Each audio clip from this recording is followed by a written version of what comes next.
Hi, Karen. Hi, Jeff. Hey, Karen, I got a question for you real quick. What can I do for you? I noticed you have all of these words up on your ceiling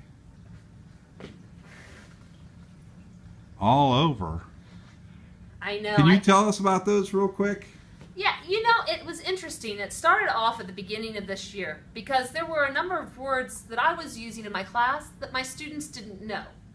And so we started a running list on the board about science words that we should be using in our vocabulary. And then it dawned on me that if they didn't have access to them, they probably wouldn't use them. So we started off by just using words like miscible and viscous, and words that the kids really wanted to use but weren't using appropriately, and put them on the wall. And I thought, if that worked great, why not use vocabulary words that I expect them to know? So what I started to do is every unit I gave them a list of vocabulary words, and I thought what I could do is make my own flashcard with the word that I thought was important and a definition. And as we went through the chapter and through the unit, I would hold up the word. And then when we got to the end, basically I had a whole list of vocabulary words with definitions that I ended up putting on my wall, so if they wanted to do their flashcards, they could use that.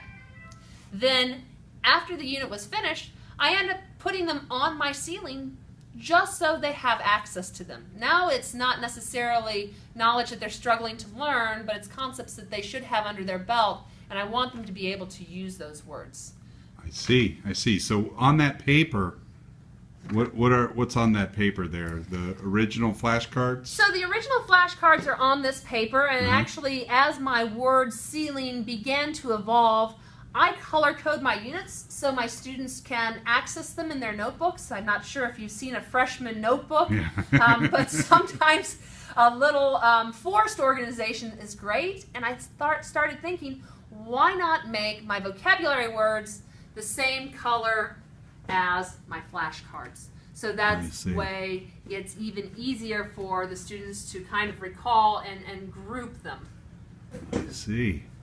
And how effective has this been for their learning, Karen, do you think? Well, I thought it was really neat because I would say the first set of cards, they didn't notice them. Once the second set went up, they were like, oh my gosh. And as I started to incorporate them, I really think that it helped those students who were having challenges with certain terms say either, yes, I know this, or no, I'm not certain, and can we add some more to it? So it's definitely something I'm going to continue.